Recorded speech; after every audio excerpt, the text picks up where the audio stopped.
지난 주일에 이어서 오늘은 영웅의 위대한 유산 그 두 번째 말씀을 우리가 함께 나누기를 원합니다. 110세의 노인이 된 여호수아는 이스라엘의 모든 리더십들을 한 자리로 불러 모았던 것이 지난주의 말씀이었습니다.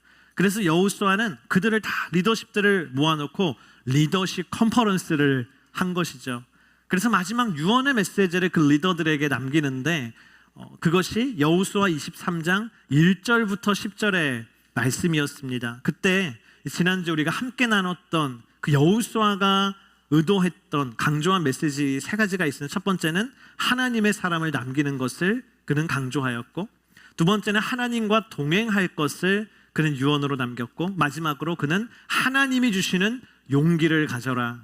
용기 100배. 할렐루야. 지난주 용기 100배 하셨나요, 여러분? 이 귀한 메시지를 지난주 말씀 가운데 함께 나눴습니다. 여러분, 이 여호수아의 메시지가 듣기만 해도 뭐예요? 힘이 되고 격려가 되는 메시지 아닙니까? 용기를 내라. 하나님이 너희와 함께 하실 것이고 한 사람이 1000명을 감당하는 일당천의 은혜가 있을 것이다. 얼마나 격려가 되고 힘이 되는 말씀인지 몰라요. 그런데 오늘 우리가 함께 읽은 그에 이어지는 11절부터의 말씀을 보니까요, 조금 분위기가 달라요. 느끼셨나요? 아까 읽으면서 조금 분위기가 달라요. 이 메시지는 어떻게 보면요, 경고입니다. 경고. 그것도 아주 무서운 경고입니다. 특별히 그것은 어떤 무서운 경고냐면 영향력에 대한 무서운 경고라고 할 수 있는 것이죠. 어떤 메시지인가? 우리 첫 번째 메시지 우리 함께 따라하겠습니다. 무엇에 영향을 받는가? What influenced me? 무엇이 나에게 영향을 미치는가? 오늘 12절에 이렇게 말씀이 시작해요. 그러나 만약 너희가 어떤 경우라도, 우리 따라합시다. 어떤 경우라도. 이 우리말 성경에 어떤 경우라도 라고 번역된 이 히브리어 원문은요, 쇼부라는 단어더라고요. 쇼부. 그래서 우리는 일본어로 쇼부를 본다 뭐 이렇게 얘기하는데, 히브리어 쇼부는 뭐냐면 어떤 경우, in any wise라고 번역하기도 합니다. 근데 영어 성경에서는 이거를 강조해서 번역하지 않았어요. 만약이라고 그냥 퉁쳐서 번역을 했는데, 히브리어는 분명히 쇼부라고 하는 in any wise라고 하는 그런 단어가 있는 것이죠. 여호수아가 경고의 메시지를 전하면서 한 가지 전제를 까는데 그게 뭐예요?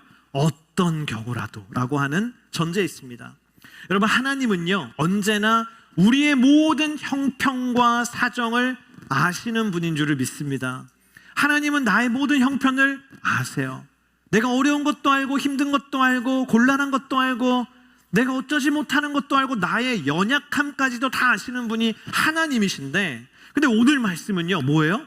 하지만 오늘 말씀에는 어떤 경우라도, 내 형편에 상관없이 내 사정에 상관없이 어떤 경우라도 예외가 없는 매우 단호한 엄중한 경고를 하고 있는 것이죠. 그 경고가 뭔가? 여호수아가 전한 하나님의 경고는 이런 거였어요. 12절 후반절에 이렇게 기록되어 있어요. 우리 함께 마음을 돌이켜 거기서부터 한번 읽어보겠습니다. 시작.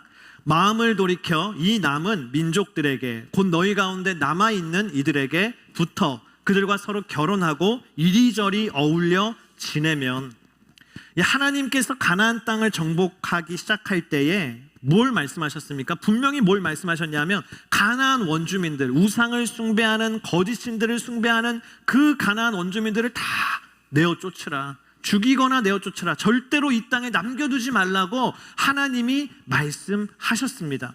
그런데 가나안 정복전쟁이 8년간 한 게 끝나고 지금 시점은 뭐예요? 거의 한 20여 년의 시간이 흐른 거예요. 근데 20년이 흘렀는데 여전히 그들은 이스라엘 민족들 사이사이 주변에 그들이 여전히 남아있던 것이죠. 그래서 뭐라고 합니까? 첫 번째로 그들과 어떤 경우에도 붙지 말라고 했어요. 여기서 붙는다는 게요, 지난주에 우리가 히브리어 다바크 기억나세요? 다바크, 연합하다. 그 창세기에 나오는 남자가 부모를 떠나 아내와 연합하여 한 몸을 이루는 그 가정을 만드는 그 연합, 그 연합하다가 이 다바크가 또 쓰였어요. 하나님은요 이스라엘 백성들이 가나안 원주민과 연합하는 것을 경계하셨습니다. 하나 되는 것을 경계하셨어요. 두 번째로 그들과 어떤 경우라도 뭐 하지 말라고 했습니까? 결혼하지 말라고 했어요. 통혼하지 말라고 했어요. 그리고 세 번째로 그들과 어떤 경우에라도 어울리지 말아라 라고 얘기하고 있습니다. 어떤 경우에도 말이죠. 여러분, 만약 이스라엘 백성들이 이를 어기고 그들과 연합하고 결혼하고 어울리면 어떻게 되는가? 그게 이제 13절에 하나님의 경고의 메인 메시지가 있는데 이렇게 기록되어 있어요. 우리 함께 읽어보겠습니다.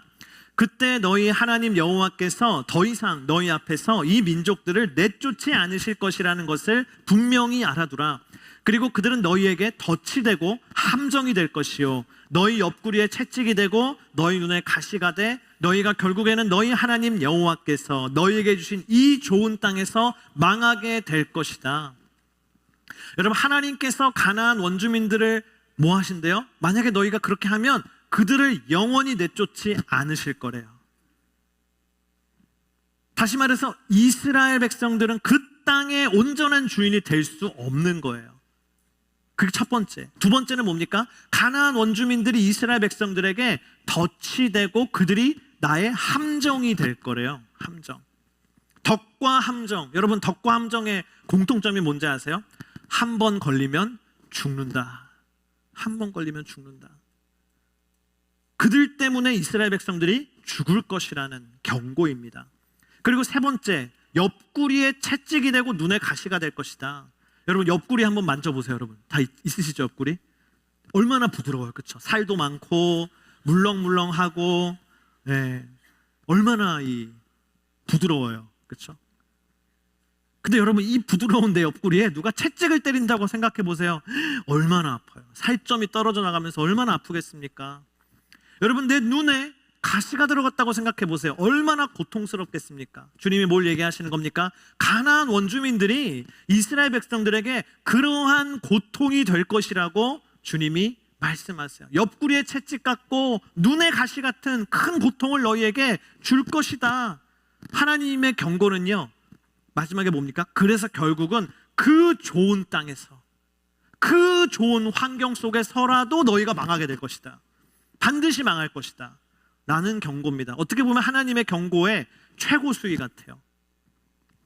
그런데 저는 이 말씀을 묵상하면서 한 가지 의아한 게 있었어요. 뭐냐면, 말씀을 여러분, 우리가 읽은 이 말씀을 잘 읽어보면 이스라엘 백성들이 가나안 원주민들과 어울려서 함께 하면서 그들과 함께 우상을 숭배하는 우상 숭배에 빠진 게 아니에요.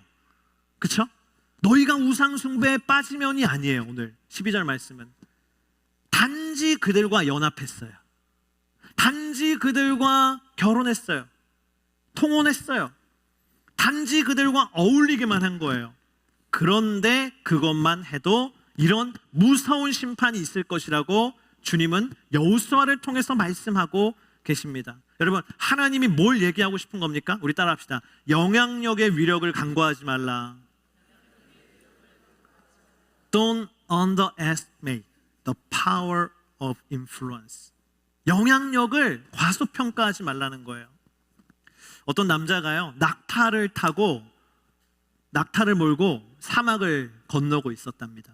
근데 날이 저물고 밤이 되니까 이 낙타를 밖에 메어두고 이 산에는 자신이 들어갈 수 있는 텐트를 딱 친 거예요. 천막을 친 거예요.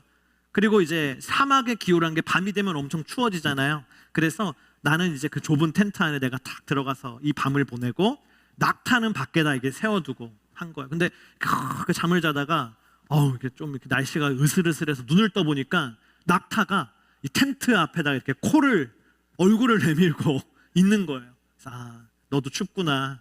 그래, 콧김이라도 따뜻하게 네가 쐬라 하고 다시 잤는데, 또 자다가 또 눈을 떠보니까 이번에는 낙타가 텐트 안에 몸 절반이 들어와 있더래요. 그래, 너도 춥겠지. 또 잤는데 눈을 떠보니까 이번에는 낙타가 아예 다 들어와서 그 남자를 누르고 있는 거예요. 그래서 죽을 것 같아가지고 이 남자가 깜짝 놀라서 밖에 나와가지고 결국은 어때요? 그 밤을 낙타는 텐트 안에서 나는 밖에서 주인과 객이 바뀌는 일이 일어났다는 거죠. 여러분, 이게 뭡니까? 영향력이라는 게 이렇게 무섭다라는 거예요. 처음에는 뭡니까? 왜 여호수아가 가나안 원주민들과 교제도 하지 말라고 그렇게 강하게 경고합니까? 처음에는 그 우상 숭배자들과 차만 마시는 거예요. 티 한 잔만 하는 거예요. 스타벅스 만나서 차 마시는 거예요. 그 다음에 뭐예요? 밥 같이 먹는 거예요. 그 다음에 뭡니까? 친구가 되는 거예요. 그 다음에 친구가 되다 보니까 내 마음을 막 다 주게 되는 거예요. 그 다음에 어떻게 돼요? 정신을 차려보니 그들과 함께 가나안의 우상을 숭배하고 있더라.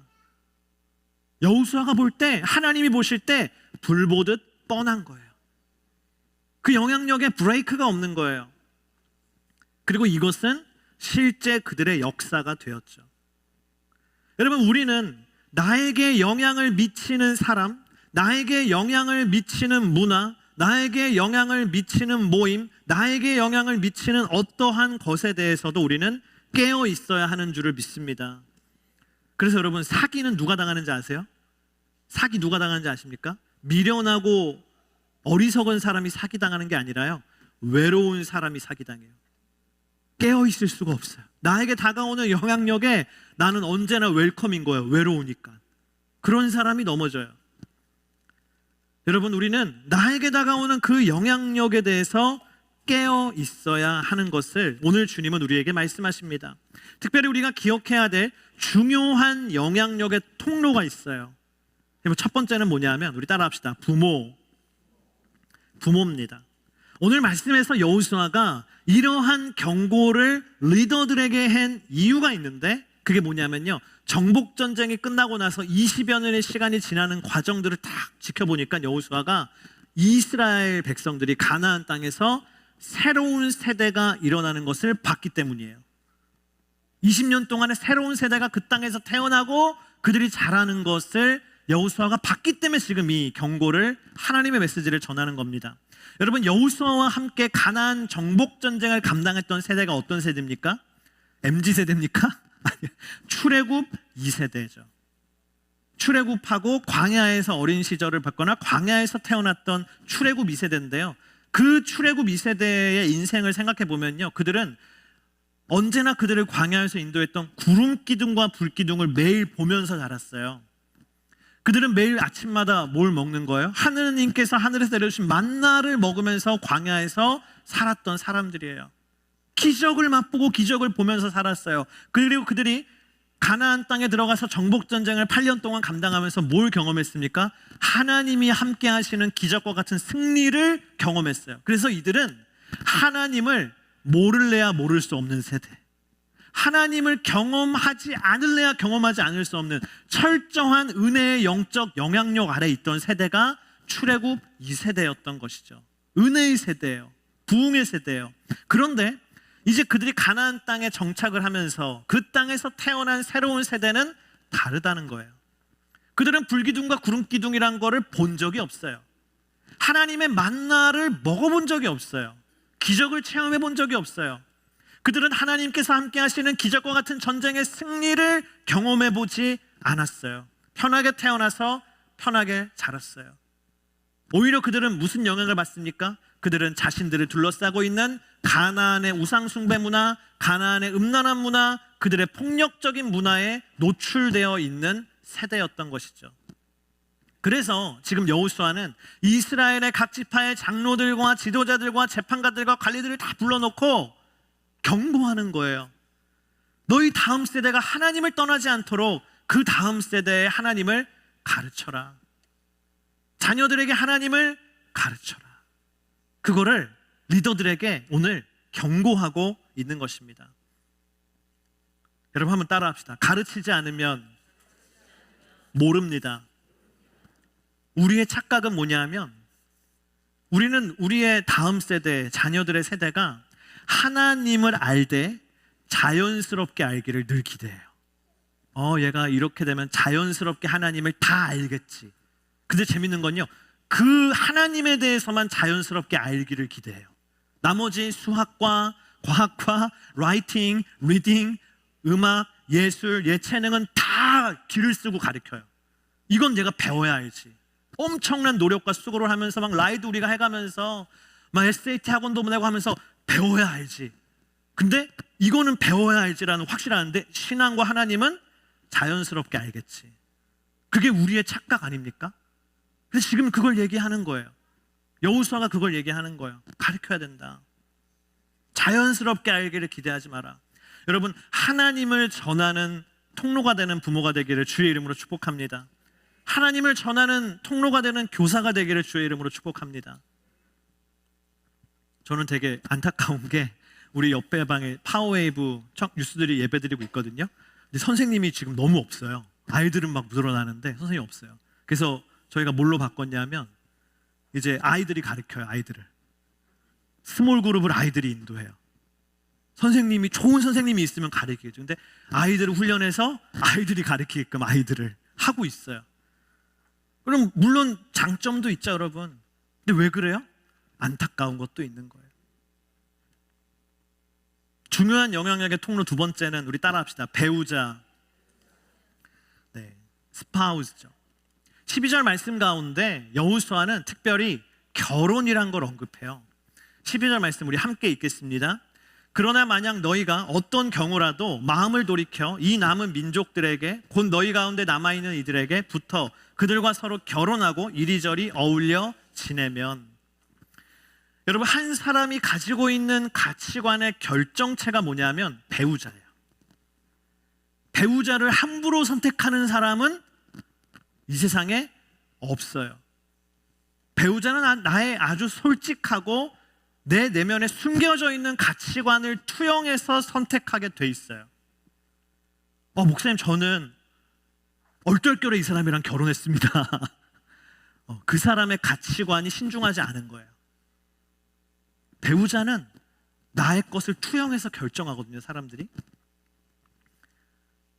그런 의미에서 저의 아내는 정말 하나님을 사랑하는, 가진 것도 없고 내세울 것도 없고 나온 거라고는 배밖에 없는데 제가 그럼 나를 하나님을 섬긴다는 이유로 귀한 가치관을 가지신 분이에요. 근데 여러분, 여호수아가 볼 때 새로운 세대들을 딱 보니까 느껴지는 거, 이들은 하나님을 섬기기는커녕 우상 숭배에 빠져 있는 그 가나안 원주민들을 배우자로 선택할 위험성이 크다. 이게 보이는 거예요. 그리고 그들의 부모 또한 그래라, 좋지 뭐 라고 할 가능성이 큰 게 보이는 거예요. 여호수아 눈에. 하나님 몰라도 괜찮다. 나만 좋으면 되지. 우상 숭배하면 어떠냐. 나만 안 하면 되지. 다른 건 다 좋지 않냐. 이 가나안 땅에 뭐 밭도 많고 농장도 많고 직업도 튼튼하고 신분도 확실하고 좋지 않냐. 그런 잘못된 선택을 할 것이 눈에 선한 것이죠. 그래서 오늘 죽기 전에 유언으로 이 메시지를 남긴 것입니다. 여러분, 많은 청년들이 이런 질문을 해요. 목사님, 예수님을 믿지 않는 사람과 결혼해도 괜찮은가요? 그런 질문을 많이 하죠. 왜 그런 질문을 하는지 아세요, 여러분? 그 사람이 예수님 믿지 않은데 다른 건 마음에 드니까 아깝잖아요. 그래서 저는 긍정적 측면과 부정적 측면이 있다고 생각해요. 긍정적 측면부터 얘기해 보겠습니다. 긍정적 측면 뭡니까? 예수님 안 믿는 사람과 결혼하면 긍정적 측면, 전도할 수 있다. 배우자를 전도할 수 있다. 성경도 사실은 그 가능성에 대해서 열어두고는 있죠. 너를 통해서 이 사람이 예수님 믿을지 누가 아냐? 그럴 수도 있지 않냐? 실제로 우리 주변에도 예수님을 내가 안 믿었었는데 예수님 믿는 아내를 만나고 남편을 만나서 나중에 그분이 예수님을 잘 믿고 장로님이 되고 권사님이 되고 목사님이 되고 선교사님들이 된 케이스도 있죠. 긍정적 측면. 그다음 부정적 측면이 뭡니까? 신앙의 문제로 갈등이 생깁니다. 반드시 생깁니다. 이건 뭐냐면요, 가치관의 패러다임이 다른 거예요. 가치관이 다른 게 아니라 가치관의 패러다임 자체가 다르거든요. 엄청난 차이입니다. 여기도 아마 그런 분 계시고, 목사님 저희 집은 둘 다 크리스천인데 가치관이 달라요. 다를 수 있는데요, 패러다임은 같아요. 예수님의 두 분의 신앙이 다 튼튼하다면 예수 그리스도의 가치가 깔려 있는 거예요. 위에 세부적인 것만 다른 거지. 근데 예수 안 믿는 사람과 결혼하면요, 가치관의 패러다임이 완전히 달라요. 그래서 최악의 경우는, 그리고 굉장히 많이 일어나는 경우는 뭔지 아세요? 내가 신앙을 잃어버려요. 내가 그 사람을 전도하기는커녕 나도 신앙을 잃어버리는 경우가 너무나 많아요, 사실은. 그래서 청년의 시절에 주님 잘 믿다가 주님 막 충성하고 헌신하다가요, 나중에 신앙 잃어버리는 많은 케이스들이 다 이 케이스에서 나와요. 그래서 이 긍정적 측면과 부정적 측면을 종합해 볼 때 이렇게 얘기할 수 있겠죠. 중요한 게 두 가지인데, 첫 번째는 나는 영향을 줄 수 있는 사람인가. 내가 이 사람이 막 이렇게 해도 내가 이 사람은 끝까지 10년이고 20년이고 내가 인내하면서 전도할 수 있을 정도로 내가 신앙이 정말 튼튼하고 견고한 사람인가가 중요하겠죠. 두 번째 뭐예요? 이 사람은 그런 영향을 받을 만한 사람이냐, 받을 수 있는 사람이냐, 신앙에 대해서 문을 진짜 꽝 걸어 담그고 있는 사람인가, 아니면 좀 열려 있는 사람인가. 또 이 배우자가 가지고 있는 그 신앙에 대해서 관심을 가져주고 배려해 줄 수 있는 사람인가. 만약 이 두 가지 조건에 나도 정말 튼튼한 신앙을 가지고 있고 이 사람도 나의 영향력 안에 신앙을 받아들일 수 있는 여지가 있는 사람이라면 괜찮지 않을까요? 라고 나이스하게 대답을 할 수도 있지만, 근데 중요한 게 뭐냐면요, 저는요, 만약에 솔직히 얘기해서요, 이게 내 자식의 문제다, 내 자녀의 문제다라고 하면 절대로 그렇게 대답 안 합니다. 내 아들이고 내 딸의 문제라면 저는 그렇게 대답하지 않을 거예요. 만약에 저에게 상담을 하러 찾아온 청년이 저와 깊은 신뢰의 관계를 가지고 있고 내가 어떤 말을 해도 얘가 상처받지 않을 청년이라면 저는 그렇게 대답하지 않을 거예요. 저는 이렇게 대답할 거예요. 너 왜 그 길을 가려고 하니? 왜 그 힘든 싸움을 하려고 하고 왜 그 위험한 길을 가려고 하니? 너의 가치관은 어디에 있느냐?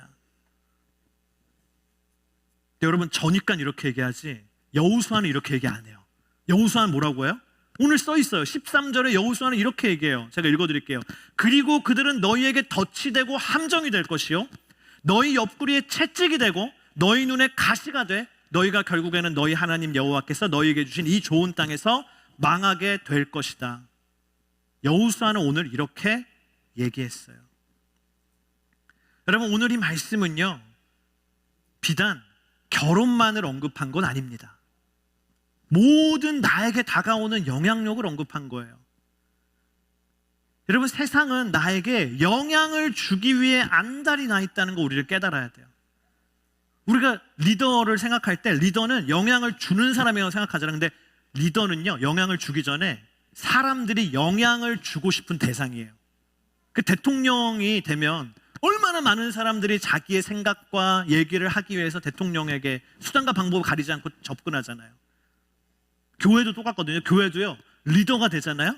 그럼 많은 분들이 힘들어하는 게 뭐냐면, 목사님 다 저한테 얘기해요.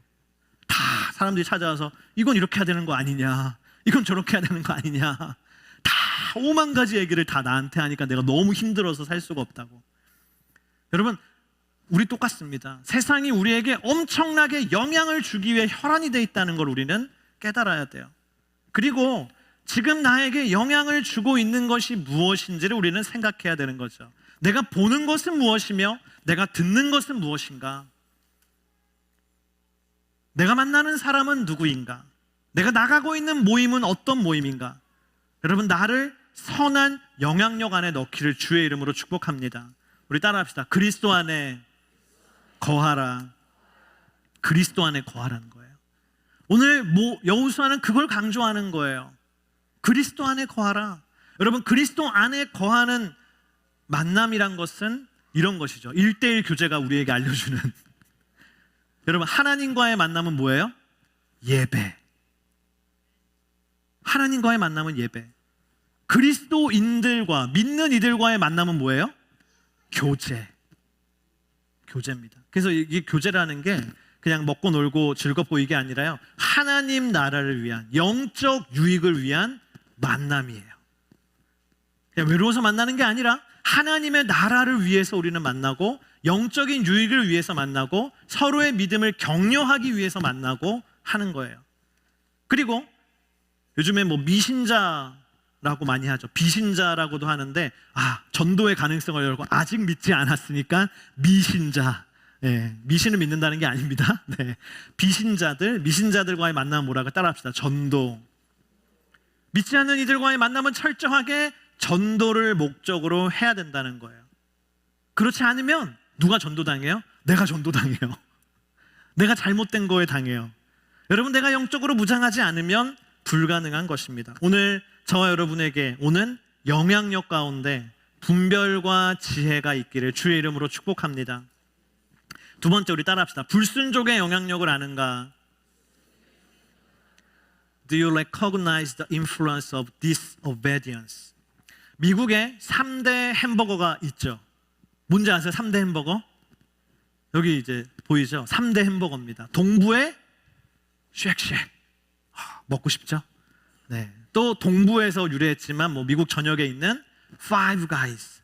그리고 서부에서 유래한 인앤아웃. 이게 미국의 3대 햄버거래요. 우리가 이 텍사스에 살아서 좋은 점 중에 하나는 뭐예요? 우리 동네는 이게 3개 다 있다. 할렐루야. 3개가 다 있어요. 와, 너무 신기해요. 그렇죠? 서부에 가면 뭐 쉑쉑이 없을 수도 있고 동부에 가면 인앤아웃이 없는데 우리 동네에는 3개가 다 있다. 얼마나 좋아요. 축복의 땅이에요. 가나안 땅이에요, 여기는. 근데 저는 이 3개 중에 뭘 제일 좋아하냐 하면 뭘 제일 좋아할 것 같아요? 인앤아웃이에요. 왜? 이름은 이름 때문에. 이름이 성경적이어서. 제가 저는 입이 범위가 넓어요. 다 맛있어요. 이름이 좋아서 인앤아웃. 여러분, 쉑쉑 이름 뭐예요? 쉐이크의 오두막입니까? 왜 이런 성경적이지 않은 쉑쉑 이름? 차라리 뭐 요나의 오두막, 요나의 박농쿨 이런 걸로 하면 성경적인데 Five Guys 5놈. 네. 차라리 12 Guys라고 하면 12제자를 생각할 텐데 이게 5개여서 이제 모세오경도 아니고. 근데 인앤아웃은 뭐죠? 신명기 28장 6절의 말씀이거든요. 우리 신명기 28장 6절의 말씀 함께 읽어보겠습니다. 내가 들어와도 복을 받고 나가도 복을 받을 것이다. 아멘. 영어로 보니까요, come in, go out. come in, go out. 약간 우리 into랑 비슷해요. come into Jesus, go into the world.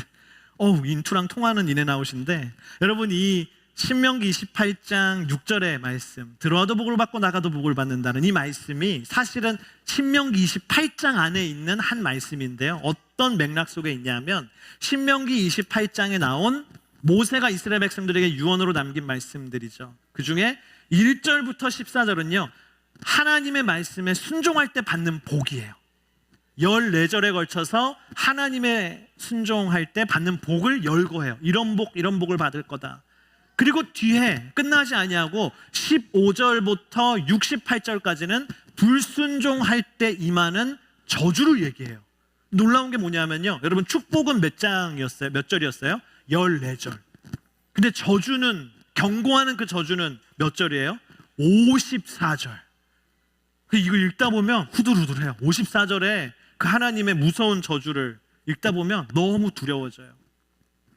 순종할 때 받는 복도 있지만 여러분, 성경은 반드시 뭘 얘기합니까? 우리가 불순종할 때 받게 되는 저주도 있고, 특별히 신명기 28장은 그것을 3배, 4배 강조했어요.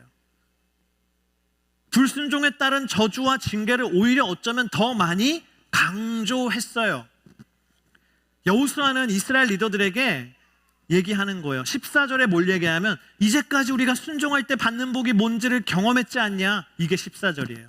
이렇게 기록되어 있죠. 제가 읽어볼게요. 모든 선한 약속들이 하나도 남김없이 다 이루어졌음을 너희는 너희 온 마음과 영혼으로 알 것이다. 이미 하나님의 그 순종에 따른 복을 얘기했어요. 근데 그 다음 이어서 얘기하는 게 뭐예요? 계약서 앞면에는 순종에 따른 복의 조항이 있지만 계약서를 뒤집어 보면 뒷면에는 뭐가 있다는 거예요? 불순종에 따른 저주가 있다라는 거예요. 계약서 꼼꼼히 너희들 봐야 된다라는 거예요. 그게 뭐냐면 15절 16절인데 우리 함께 읽어보겠습니다. 시작. 그러나 너희 하나님 여호와께서 너희에게 하신 다 이루어진 것처럼 여호와께서는 또한 너희에게 모든 악한 것을 내려주시되 너희 하나님 여호와께서 너희에게 주신 이 좋은 땅에서 너희를 멸망시킬 때까지 그렇게 하실 것이다. 만약 너희가 너희 하나님 여호와께서 너희에게 명령하신 언약을 어기고 다른 신들에게 가서 섬기고 그들에게 절하면 여호와께서 너희를 향해 불같이 진노하실 것이며 너희는 그가 주신 좋은 땅에서 곧 망하고 말 것이다. 여러분, 우리에게 승리를 주시는 하나님께서는 또한 우리에게 패배도 주실 수 있는 분이에요. 우리에게 상을 주시는 하나님께서는 또한 우리에게 징계도 내리실 수 있는 분이에요. 우리에게 복을 주시는 하나님께서는 또한 우리에게 저주도 주실 수 있는 분이에요. 성경을 보면 성경은 언제나 이 두 가지를 우리에게 균형 있게 가르쳐주고 있습니다. 그래서 여호수아 24장도 다음 주에 살펴볼 24장도 축복과 저주를 우리에게 알려주는 것이죠. 여러분, 예언서를 봐도 그렇지 않습니까? 예언서에 막 무서운 말씀들이 막 써 있잖아요. 하나님의 징계와 경고가. 그게 다 뭐예요? 순종에 따른 복도 있지만 불순종에 따른 하나님의 징계도 있다라는 것을 하나님은 끊임없이 성경을 통해 우리에게 말씀하고 있습니다. 그런데 우리는 늘 앞에 좋은 것만 기억해요. 교회에서도 우리는 항상 뭐만 얘기해요? 좋은 것만 얘기해요. 그래서 제가 사실 오늘 설교하기 전에 마음이 좀 무거운 거예요. 평상시와 다르게 왜 이렇게 오늘 마음이 좀 무겁지? 생각해 보니까 오늘 내용이 좀 무서워요. 어쩔 수 없는 거예요. 여러분, 우리 자녀들에게도 우리는 앞에 좋은 것만 가르쳐요. 하나님 믿으면 복받지, 축복받지, 천국까지. 그래서 오늘 여호수아는 뭘 얘기하는 거야? 아니라는 거예요. 불순종에 따른 하나님의 징계가 있는 것도 알려줘야 된다는 거예요. 내 자신도 그걸 깨달아야 되고 우리의 다음 세대도 하나님 잘 안 믿으면 큰일 난다는 거를 봐야 된다는 거예요. 여러분, 아무리 미국이어도요, 아무리 대한민국이 경제적으로 부유해도요, 하나님 떠나잖아요, 쫄딱 망하는 겁니다. 이거는 성경의 진리예요. 인거솔이라고 하는, 로버트 인거솔이라고 하는 뉴욕의 유명한 무신론 철학자가 있었어요. 이 사람이 철저한 하나님의 존재를 부인하는 무신론 철학자인데, 이 사람의 별명이 뭐냐면 위대한 무신론자예요. 얼마나 무신론이 강하면 위대한 무신론자인데, 이 사람이 평상시처럼 자신의 그 철학 강연에서 하나님이 계시지 않다, 하나님이 없다라는 무신론 강의를 열심히 했어요. 그리고 이 인거솔이라고 하는 사람이 강연이 끝나갈 때, 이제 클라이막스에 딱 다다를 때 갑자기 시계를 푸는 거예요. 딱 시계 풀면서 뭐라 그래요? 너 아버지 뭐 하시노? 뭐 이게 아니라 시계를 딱 풀면서 이러는 거예요. 하늘을 향해서 이렇게 얘기했대요. 하나님, 제가 5분 드리겠습니다. 제가 이제 앞으로 5분 동안 하나님을 욕하고 저주할 건데, 진짜 하나님이 계시다면 5분 안에 나를 어떻게 해보라고, 나를 죽이든지 나를 저주하든지 한번 해보라고. 그리고는 5분을 딱 재면서 진짜 그 자리에서 5분 동안 하나님을 향해서 온갖 저주와 욕설과 비방을 다 하는 거예요. 참담한 일을 하는 거예요. 그리고 5분이 지났는데 무슨 일이 일어났을까요? 안 일어났어요. 그대로. 그리고는 이 사람이 얘기하는 거예요. 여러분 보셨죠? 제가 5분 동안 하나님을 욕하고 저주했는데 저에게 아무런 일도 일어나지 않았습니다. 이만하면 하나님이 없다는 사실이 충분히 입증된 거 아닙니까? 얘기하는 거예요. 분위기가 이렇게 싸한 거죠. 그때에 저 강연장 뒤에서 어떤 나이가 지긋하신 분이 딱 앞으로 오더래요. 손을 들고 할 얘기가 있다. 앞으로 딱 나오더니 이렇게 단호하게 얘기했대요. 나는 하나님이 계심을 믿는 그리스도인입니다. 내가 감히 당신이 지금 방금 한 그 연설에 대해서 내가 평가를 좀 한다면, 오늘 당신은 하나님이 존재하지 않는다는 사실을 입증한 것이 아니라 단지 하나님과 당신이 아무런 상관이 없다라는 사실을 사람들 앞에서 증명한 것입니다. 내가 경험한 하나님은 내가 그분을 떠나서 거스르고 죄를 지을 때 나를 책망하시고 나를 징계까지 하셨던 분입니다. 하나님께서는 그의 자녀를 그냥 내버려 두지 않으시기 때문입니다. 그런데 오늘 방금 그 5분 동안 하나님은 당신에 대해서 침묵하셨습니다. 하나님의 침묵은 당신이 하나님의 자녀가 아니라 당신은 버림받은 자에 불과하다는 사실을 입증하는 것입니다. 여러분, 오늘 말씀에 왜 하나님이 우리에게 징계를 하시겠다고 이렇게 무섭게 얘기하십니까? 내가 하나님의 자녀이기 때문에, 우리를 사랑하시기 때문에. 저는 이 말씀 묵상하는데 어린 시절에 기억나더라고요. 어린 시절 아버지가 이렇게 막 맴매를 막 이렇게 회초리를 막 때리시고 혼날 때 아빠한테 막 혼나고 아버지가 언제나 이 얘기를 했던 게 기억나요. 내가 옆집 아저씨면, 여러분 들으셨죠? 다 내가 네 아빠가 아니라 옆집 아저씨면 혼내지도 않아. 내가 네 아빠니까, 내가 너를 가르쳐야만 하니까 너를 혼낼 수밖에 없는 거야. 내가 너를 사랑하니까 너를 가르쳐야 되기 때문에 아빠는 너를 혼낼 수밖에 없는 거야. 재밌는 게요, 제가 저희 아들은 똑같이 얘기하고 있더라고요. 저희 아들 뭐 혼내니까 아들이 아빠 나 안 좋아, 안 사랑하나 봐. 그러니까 제가 얘기하는 거예요. 야, 아빠가 옆집 아저씨면 너 안 혼내. 아빠가 널 사랑하니까, 내가 널 가르쳐야만 하니까 내가 네 아빠여서 너를 혼내는 거야. 여러분, 하나님이 우리에게 똑같이 얘기하세요. 내가 네 아빠니까 징계하는 것이다. 여러분, 혹시 이렇게 한번 따라해 볼까요? 하나님은 우리가 순종할 때는 우리를 기뻐하면서 사랑하시고, 하나님은 우리가 순종할 때는 우리를 기뻐하면서 사랑하시고, 우리가 불순종할 때는 우리에게 매를 드시고 슬퍼하면서 사랑하신다. 우리가 불순종할 때는 우리에게 매를 드시고 슬퍼하면서 사랑하신다. 이게 뭡니까? 예수 그리스도의 사랑이에요. 예수님이 이 땅에 오셔서 병자를 치유해 주시고 굶주린 자를 먹여주신 것도 사랑이지만, 예수님이 성전에 가셔서 상을 엎으시고 그 성전을 정결하게 하시고 징계하신 것도 사랑입니다. 여러분, 혹시 이 시간 하나님의 징계 가운데 계신 분이 계십니까? 그 징계 가운데서도 하나님의 사랑이 있음을 기억하기를 축복합니다. 혹시 그 징계 가운데 계시지 않는 분이 계십니까? 저는 징계 상황이 아닌데요. 그럼 여러분, 그때에 하나님의 징계에 대한 두려움을 기억하기를 축복합니다.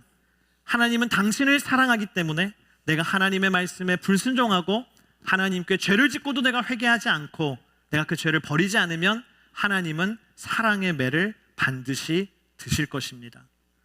불순종에는 이 무서운 하나님의 징계가 있음을 우리 자녀들에게도 가르쳐줘야 됩니다. 너 예수 믿으면 축복받고, 그것만 가르칠 게 아니라 예수 안 믿으면 지옥 가고, 예수님 떠나면 네가 한 대 맞는다, 큰일 난다, 너 징계를 당한다라는 것도 알려줘야 됩니다. 그래서 하나님을 경외하는 세대가 되어야 할 줄을 믿습니다. 마지막 세 번째, 우리 따라합시다. 최고의 영향력은 무엇인가? What is the greatest influence I can leave behind? 내가 남길 수 있는 최고의 영향력은 무엇인가? 여호수아가 이스라엘 리더들에게 그 가장 핵심이 되는 가르침을 전하는데, 그게 바로 오늘 말씀의 첫 번째 부분인 11절의 말씀이에요. 우리 함께 읽어보겠습니다. 그러므로 너희는 마음을 기울여 너희 하나님 여호와를 사랑하라. 여기서 마음이라고 번역된 히브리어가 네페시인데 생명이란 뜻이에요. 생명.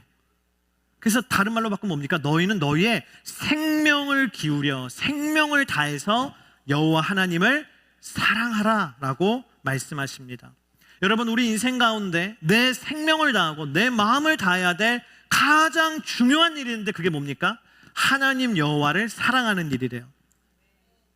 내 인생의 가장 중요한 일은 그 일이 아니라, 내 머릿속에 지나가는 그 일이 아니라, 오늘 예배 오기 전에도 어떻게 하지? 그 일이 아니라, 내가 날마다 기도하는 그 일이 아니라, 내 인생의 가장 중요한 일은 하나님을 사랑하는 일입니다. 신명기 6장 5절 말씀에도 너는 마음을 다하고 성품을 다하고 힘을 다해 내 하나님 여호와를 사랑하라고 그래서 말씀하고 있습니다. 베스트셀러 작가이자 그로잉 리더스라고 하는 리더십 그룹의 창립자인 팀 엘모어라고 하는 사람이 리더십에 대해서 연구하는 대표적인 사람인데, 그 사람이 연구하기를요, 일반적인 사람은요 일평생을 살아가면서 1만 명의 사람들을 만나고 그들에게 크든 작든 영향력을 끼치며 살아간대요. 자, 여러분이 평생을 살면 적극적으로 살지 않아도요, 그냥 일반적인 삶을 살면 1만 명의 사람을 만나고 그들에게 영향력을 크든 작든 미치며 산대요. 근데 여러분, 내가 1만 명의 사람에게 영향력을 끼치는 것보다 우리에게 더 중요한 일이 뭔지 아세요? 하나님께 영향력을 끼치는 거예요. 내가 뭐 SNS를 하는데, 소셜 미디어를 하는데 팔로워가 아무리 많아도 그 사람들에게 영향력을 미치는 것보다 더 중요한 거 뭡니까? 하나님 한 분께 나의 영향력을 미치는 거예요. 목사님, 감히 우리가 인간이 어떻게 하나님께 영향력을 미칩니까? 성경은 그렇게 얘기하지 않아요. 하나님이 우리를 통해서 영향을 받으신다는 걸 성경이 얘기해요. 뭡니까? 특별히 그게 좋은 게 뭡니까? 하나님께 감동을 드리는 것이죠. 여러분, 부모가 자녀에게 영향을 받듯이, 선생님도 제자들에게 영향을 받듯이, 하나님도 사람에게 영향을 받으시는데, 그 긍정적인 영향이 뭐냐면 하나님을 감동시켜 드리는 거예요. 성경에 보면 하나님을 감동시킨 사람들이 나오잖아요. 아브라함을 보십시오. 아브라함이 하나님의 말씀에 순종해서 믿음으로 그 아들 이삭을 바치고자 했을 때 하나님이 그 믿음에 감동받으셨어요. 아브라함이 하나님을 감동시키셨어요. 다윗을 보십시오. 예루살렘의 법궤가, 언약궤가 들어올 때 다윗이 너무 하나님의 언약궤가 들어오는 게 기뻐가지고요, 춤을 추다가 옷이 내려가는지도 모르고 하나님을 기뻐하며 예배할 때 하나님이 그 다윗의 모습에 감동을 얼마나 받으셨으면 성경에 그게 기록되어 있어요. 마가복음 12장에도 보면 예수님이 성전에서 헌금함 앞에 서 계셨잖아요. 근데 그때 누가 나와요? 한 과부, 가난한 과부가 와서 2렙돈을 헌금을 해요. 근데 그 2렙돈이 오늘날의 화폐 가치로면 얼마인지 아세요? 1불이에요. 딱 1불. 한국 돈으로 바꾸면 1,500원. 그 1,500원 1불 전 재산을 헌금함에 넣을 때 예수님이 그걸 보시고 감동을 받으세요. 어떤 사람보다 이 사람이 오늘 드린 이 1불이 나를 감동케 했다. 하나님이 기뻐하신다. 비교할 수 없다는 거예요.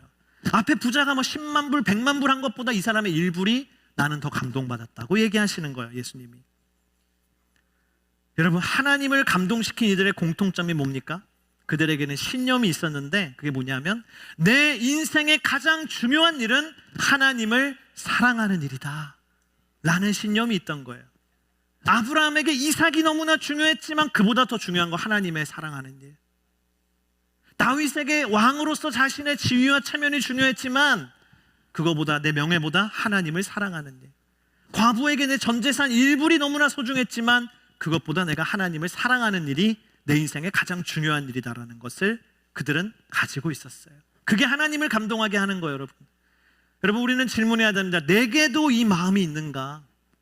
내게도 이 마음이 있는가? 여러분, 하나님은요 다 아세요. 하나님 앞에 우리가 속일 수 없어요. 내가 하나님 사랑하는 것보다 더 중요하게 생각하는 게 있다는 거 하나님이 아시고요, 내가 하나님 사랑하는 것보다 더 중요한 게 없다고 할 때 하나님이 그것도 다 아시는 거예요. 여러분, 우리는 누구를 감동시키기 위해서 살고 있습니까? 나 자신을 감동시키기 위해서 살고 있습니까? 배우자를 감동시키기 위해서 살고 있습니까? 사랑하는 이를 감동시키기 위해 살고 있습니까? 자녀를 감동시키기 위해서 살고 있습니까? 다 소중하겠지만 오늘 주님은 말씀하시기 뭡니까? 가장 먼저 하나님을 감동시키는 인생이 되라고 말씀하십니다.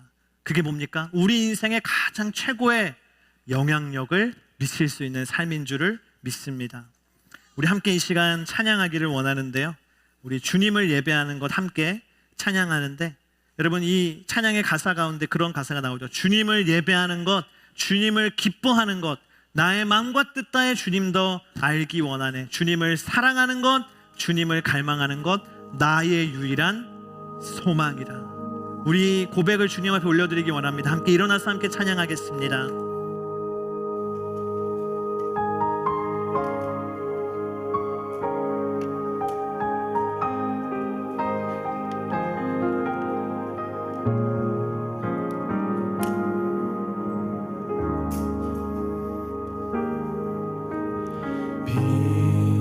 빛으로 임하신 주,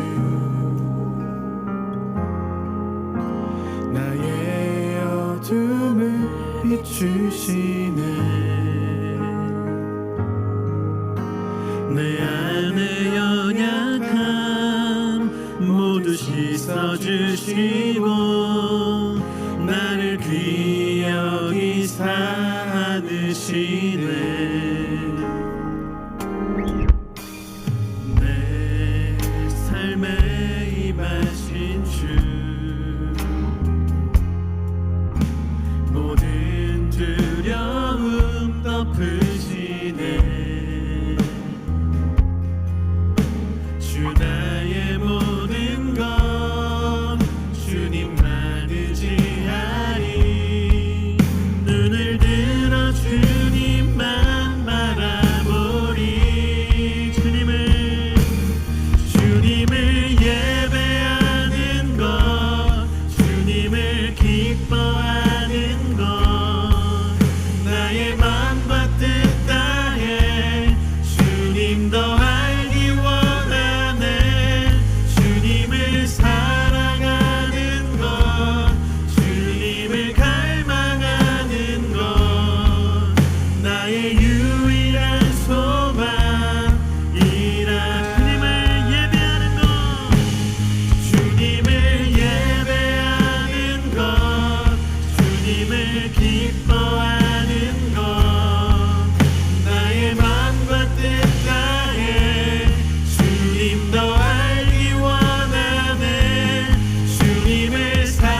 여러분과 함께 이 시간 기도하기 원합니다.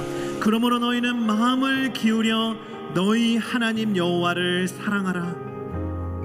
여러분, 오늘 여호수아가 오늘 우리에게 전하는 그 마지막 주님의 메시지는 무엇입니까? 그가 만난 하나님, 우리의 하나님을 내가 깊이 사랑하고 내 생명을 다해서 사랑하는 것입니다. 우리 시간 기도할 때 주님, 제가 생명을 다해서 하나님을 사랑하는 인생이 되게 하여 주시옵소서. 주님은 나의 사랑을 기다리고 계십니다. 주님은 나의 사랑을 기다리고 계십니다. 내가 하나님 그 한 분을 감동케 하는 인생이 되게 하여 주시옵소서. 우리 시간 주여 한번 부르시고 기도합니다. 주여, 주님을 사랑하는 것, 주님을 갈망하는 것, 나의 유일한 소망이라.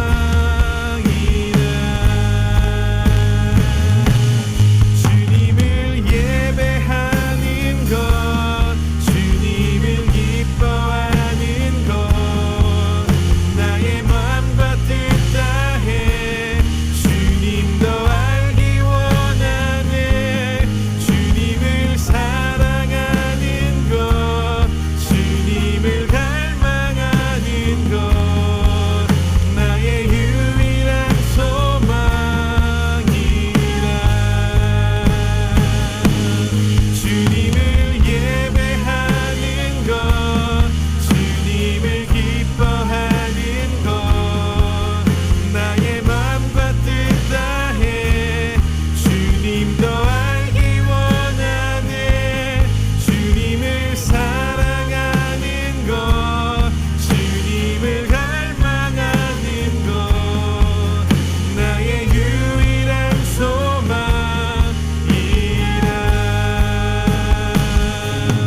주님을 예배하는 것, 주님을 기뻐하는 것, 나의 마음과 뜻 다해 주님도 알기 원하네. 주님을 사랑하는 것, 주님을 갈망하는 것, 나의 유일한 소망이라. 여러분, 이 시간 다시 한번 기도하며 나아갈 때 하나님, 주님을 사랑하는 것을 중심으로 나의 삶을 새롭게 질서 잡아 주시옵소서.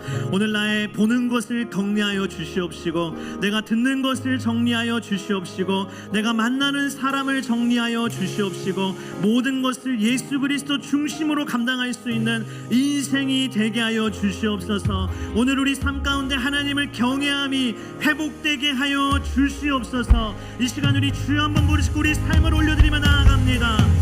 주여, 하나님, 주님 앞에 회개합니다.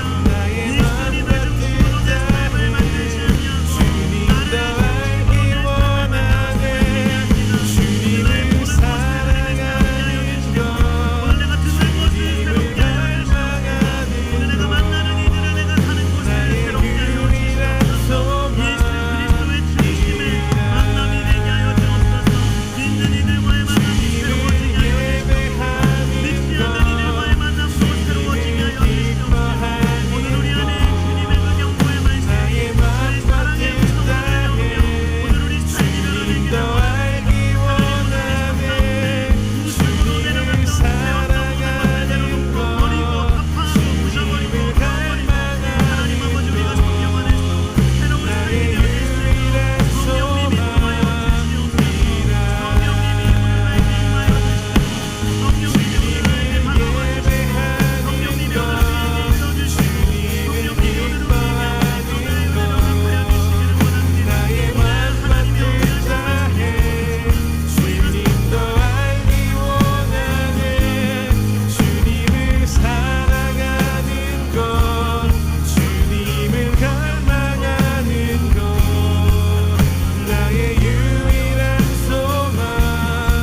이제 여호수아를 통하여서 이스라엘 백성들에게 말씀하신 그 모든 엄중한 말씀 가운데 그들이 그들의 삶을 돌아보고 그들의 삶을 회개하고 그들의 삶을 새롭게 질서 잡는 것처럼 오늘 우리의 삶이 주님 앞에 그렇게 되기를 간절히 소망합니다.